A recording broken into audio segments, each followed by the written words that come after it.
Hello students, welcome to today's lesson 4, where we are going to look at applications of Archimedes principle and relative density. We start with the first one, the hydrometer, and this one is an instrument that is used to find the relative densities of fluids or of liquids. It applies the law of flotation in its operation, and it has the following features. We have the lead shot, we have the bulb, we have the stem that carries the scale. As you can see from in our diagram here, we have the maximum value at the bottom and the minimum value at the top. So we have that it has a wide bulb, and this ensures that it displaces a larger volume of liquid, and that volume will provide sufficient upthrust to keep hydrometer floating. Then we have the reed shots that are at the bottom. This one lowers the center of gravity to increase the stability so as to keep the hydrometer in upright position. Then the stem is narrow, and this increases its sensitivity. Some hydrometers are designed for specific purposes. For example, we have lactometer, which measures the density of milk. We have the Bruce hydrometer, which measures the density of beer. And finally, we have the battery acid hydrometer. And this one, it looks like this in our diagram. It has the bulb, and then it has the hydrometer inside the glass tube. So the bulb is squeezed and released so that the acid is drawn into the glass tube. And now, when the acid is inside here, the relative density is measured using the hydrometer. Then we move to the second application. We have the balloons. These ones are used by meteorologists. And inside the balloon, we have a gas that has a less density than that of air. And this ensures that the balloon is able to move upward, because now the upthrust will be greater than the weight of the balloon.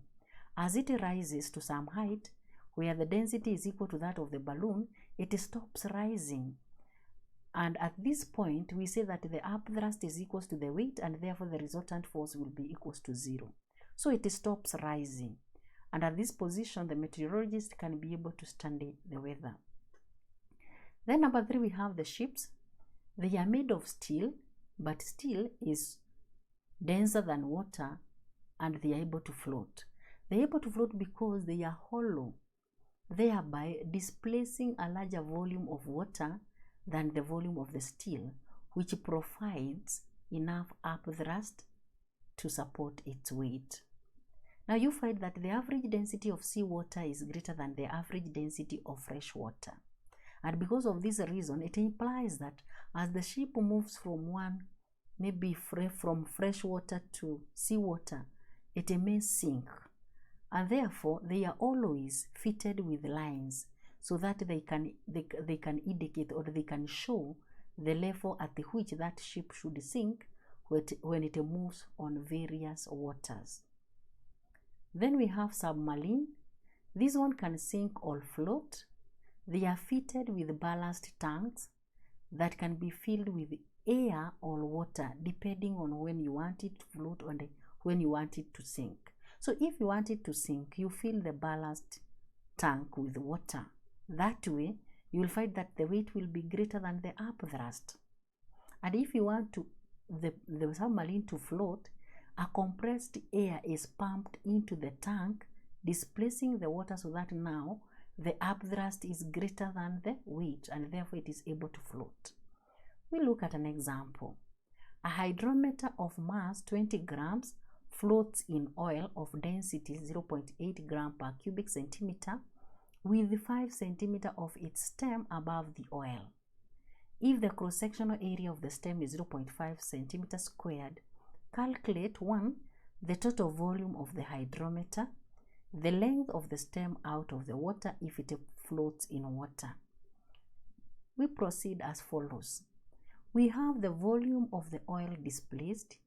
We start by getting the mass, then we divide by the density. We have the mass and we have the density. You divide, you get that it is 25 cubic centimeter. But we are told that the 5 centimeter of the stem is above the oil. So we can be able to get the volume of the hydrometer above the oil.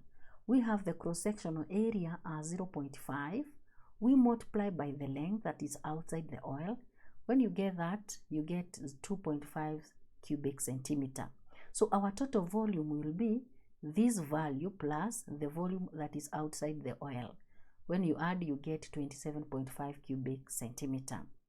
Now, second one, you're supposed to get the length of the stem outside the water. So first of all, we get the mass of hydrometer. We have that one, which is given. So from the mass, we can be able to get the weight by multiplying by 10 Newton per kg. When you multiply, you get that it is 2 times 10 to the power negative 1 Newton. Now, the weight of water displaced will be the weight of the hydrometer. That is 2.0 times 10 to the power negative 1 Newton. So given the weight, we can be able to get the mass. And our mass will be 20 grams. Now, having the mass and we know the density of water, we can be able to get the volume. So volume will be mass over density, that is 20 divided by 1, you get 20 cubic centimeter.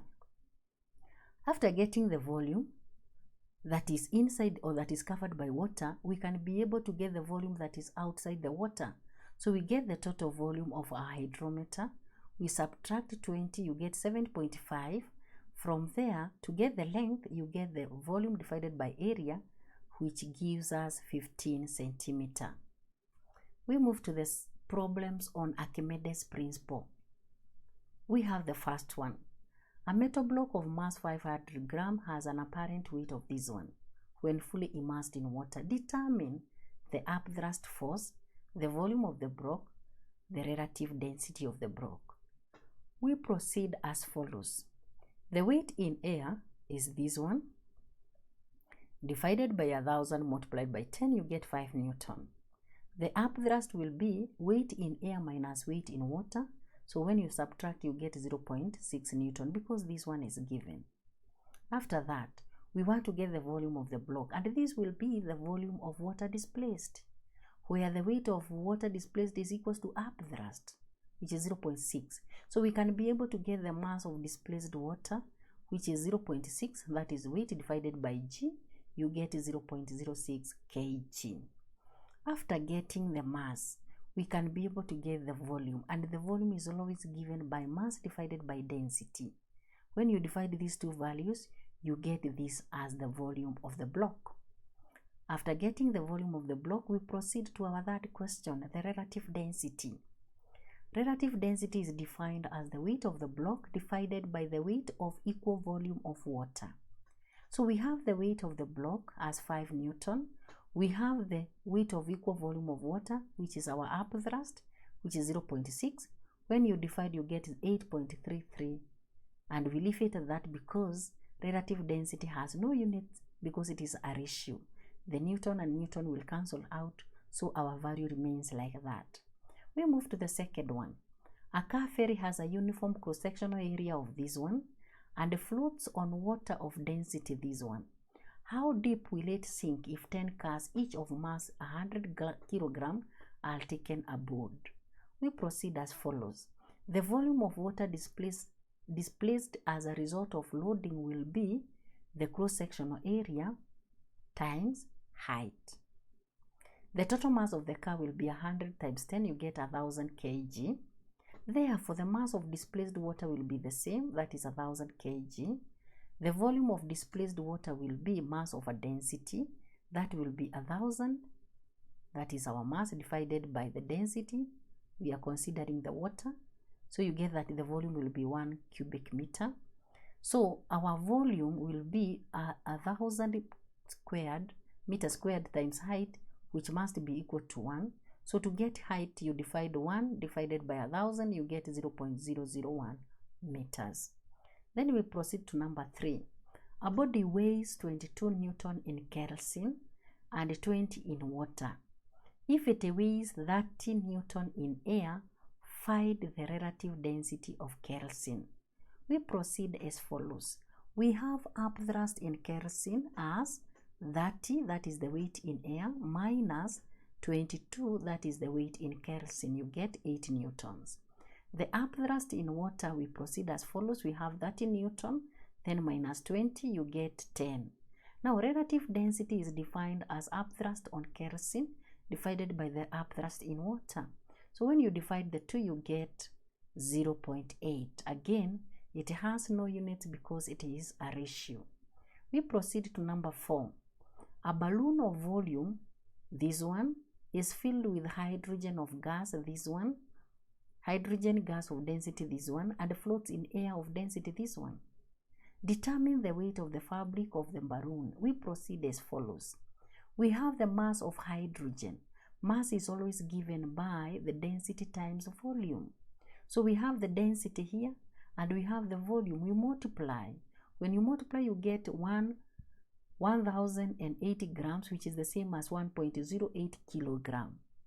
Weight of hydrogen. When you have the mass, you can be able to get the weight. And the weight is always given by mass times g. So when you multiply this by 10, you get 10.8 newtons. So the weight of hydrogen plus the weight of the fabric will be the weight of air displaced. So mass of air displaced will be the density of air multiplied by the volume. You get that it is 18,750, which is 18.75 kg. Now, when you get the weight, the mass, you can be able to get the weight. And the weight will be this value, that is the mass, 18.75 multiplied by 10, to get that it is 187.5 Newton. Now, the weight of the fabric will be, if you look at this formula, the weight of the fabric will be the weight of air displaced minus the weight of the hydrogen. So the weight of air displaced is 187.5 minus the weight of hydrogen, which is 10. So when you subtract, you get that it is 176.7 Newton. That will be the weight of the fabric. We proceed to number 5. A model ferry boat 40 centimeter long by 20 centimeter wide floats in fresh water. If the ferry sinks 6 centimeter as a result of loading, calculate the load on block. We proceed as follows. We have the volume of water displaced as a result of loading will be the volumes 0.06, that is our height, 0.4 by 0.2. When you multiply, you get 0.0048 cubic meter. Now you have the volume. To get the mass, you have the density of the water and you have the volume. If you multiply, you will find that you get 4.8 kg. That is the mass of water displaced. From there, you can be able to get the weight of water displaced, which is mass times g, and that gives you 48 newtons. But here, we are supposed to calculate the load on the block, and the load on the block will be the weight of extra water displaced, and that will be 48 newtons. So the weight of the block will be 48 newton. Then we move to number 6. The figure below shows two solids, X and W, made of the same material and immersed in water. We have X and W here. State with reason which one of the solid experiences greater upthrust. Now, if you look at the two diagrams, this one has a larger volume, and therefore it will displace more water. So X is the one that will experience a great upthrust because it has a larger volume, hence displaces a larger volume of water. Solid W weighs 12 Newton, this one, in air, and 2 Newton in water, and 4 Newton in another liquid. Determine the density of the other liquid. We proceed as follows. We have that relative density is equals to upthrust in liquid divided by the upthrust in water.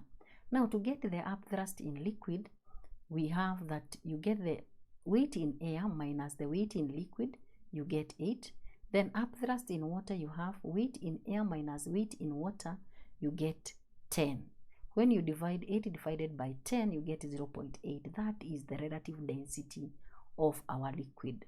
Then in part B, the figure above shows identical block, each of mass 0.2 kg, suspended in water by two strings, M and N. The tension on each block is 3.2 Newton. Determine the tension in strings M and N. We proceed as follows. The tension in M is equals to upthrust minus weight. So the upthrust, that is the upthrust on each block, is this one. So the upthrust will be 3.2 minus 2, you get 1.2 Newton. That is the tension on this one, M. Remember, this one is acting, the upthrust is acting upward and the tension is acting downward. So you are supposed to get the resultant force. So that is why we are getting the upthrust. The value 3.2 is the upthrust on each block, not the tension. It should be upthrust on each block. So the upthrust is 3.2 Newton. You subtract 2, that is the weight of the block. You get that the tension in M is 1.2. Now, when you come to the tension on N, if you look at this one, it has this force, the tension, then it has the upthrust, and then it has the weight.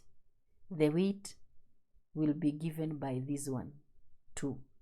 So the forces that are acting in the same direction will be the weight and the tension, but the upthrust is acting on the upward direction.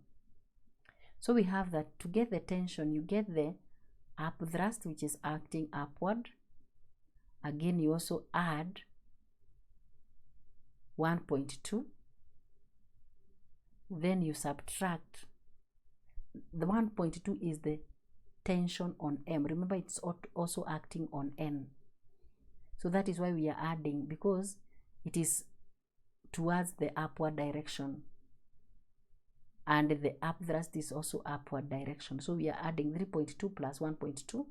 Then we minus the downward force, which is the weight. And the weight is, we are getting it from the mass.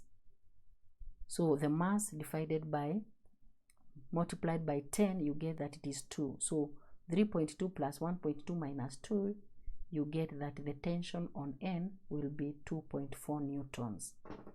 Then after that, we have the assignment. The assignment are testing all what we have just learned.